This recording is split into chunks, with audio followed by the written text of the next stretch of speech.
روشن ملک میرا ملتانی دوست ہے، بلکہ یوں کہہ لیں 1994 سے دوستی ہے۔ دوستی کیا ہے، یوں کہہ لیں ملتان میں ان کا گھر میرا اپنا گھر تھا۔ ملتان کی گرم راتوں میں رات گئے روشن ملک کے گھر پر ہم دوستوں کی محفل جمتی۔ روشن کی اماں مزے کی دال بناتی اور اوپر سے گرم گرم تندور کی روٹیاں اور پھر چائے کے دور۔ ہر روز یہی مینیو ہوتا کہ ہم سب دال کے شوقین ہوتے۔ گھر سے کچھ اور بھی پک کر باہر آتا تو بھی میری فرمائش دال ہی ہوتی۔ رات سے پہلے شام کو سرسبز لان میں سیپریٹ چائے کا اپنا مزہ تھا۔ خوبصورت ملتانی رنگوں میں بنی رنگدار ٹپوزی میں ڈھکی چینک ساتھ چائے کے پیالوں میں روشن ملک پہلے تو کچھ دیر دم دینے بعد ٹپوزی ہٹاتا، چینک سے گرم بھاپ نکل دی۔ روشن ملک چینی کا ایک چمچ چائے کے اس ابلتے قہوے میں ملا کر اپنی کنوارے ہاتھوں سے ہلاتا، پھر اس قہوے کو پیالوں میں ڈال کر ان میں گرم گرم دودھ اڈیل کر ہم سب کو پوری عزت و احترام ساتھ پیش کرتا، تو اس چائے کی خوشبو اور ذائقہ پورے 12 گھنٹے دل و دماغ پر سوار رہتا۔ ایسی چائے پھر ہمارے مرحوم دوست ذوالفقار بخاری کے گھر بنتی تھی یا پھر اپنے سسرال میں شادی سے پہلے پی تھی۔ آج بھی کبھی کبھار بیگم صاحبہ کا موڈ ہو تو وہ بناتی ہے۔ روشن کے والد صاحب کمال روایتی اور مروت بھرے انسان تھے۔ یہ 5 بھائی تھے، بہن کوئی نہ تھی، لہذا سب دوستوں کا گھر تھا جس کا بیڈ جب دل کرے جا ٹپکے۔ گھریلو ملازم ناجیہ ہر وقت میزبانی کو تیار۔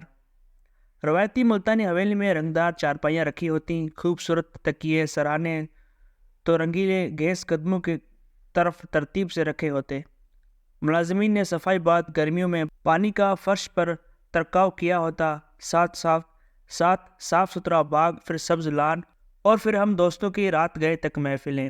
اس دور میں جتنی مروت اور عزت اس گھر میں ملی وہ ساری عمر ساتھ رہی۔ مہمان نوازی تو اس گھرانے پر بس تھی۔ ہر بھائی کے اپنے اپنے دوست اور اپنی اپنی محفلیں، وہاں ہر وقت رونق میلہ لگا رہتا۔ ایک دفعہ ملتان میں میرا رہائش کا مسئلہ بنا تو روشن ملک ایک شام اپنے گھر لے گیا۔ ایک خوبصورت کمرے کا دروازہ کھول کر کہا، سوئنٹرا اب یہاں رہا کرو، اپنا گھر سمجھو، ہم 5 نہیں 6 بھائی۔ روشن ملک ہی تھا جس نے مجھے تحریک دی تھی کہ جرنلزم کرنی ہے تو ملتان چھوڑ کر اسلام آباد کا رخ کرو۔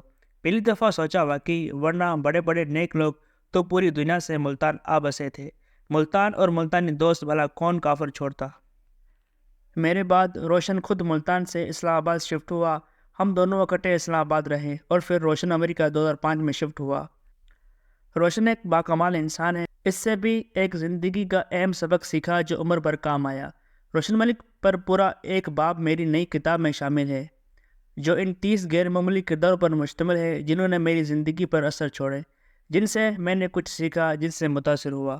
روشن امریکہ سے آیا ہوا تھا، ساتھ میں بھائی شاہ رخ اور ہمارا دوست غضنفر بھی تھا۔ جنید مہار اور لالا اشرف ساتھ گپیں ماری۔ روشن جیسے بہت کم ہو گئے جنہیں میں نے اپنی نئی کتاب جوناگڑھ کا قاضی، دکن کا مولوی خود پیش کی اور دل خوش ہوا۔ ایک بے لوث انسان، ایک ایسا گھرانہ جنہوں نے ہمیشہ فیض بانٹا، خیر تقسیم کی۔ جو لوگ روشن ملک کو جانتے ہیں وہ گواہی دیں گے وہ صرف نام کا نہیں، دل و دماغ کا بھی توشن ہے۔ روشن ملک جیسے دوست بھی ایک نعمت خداوندی سے کم نہیں ہوتے۔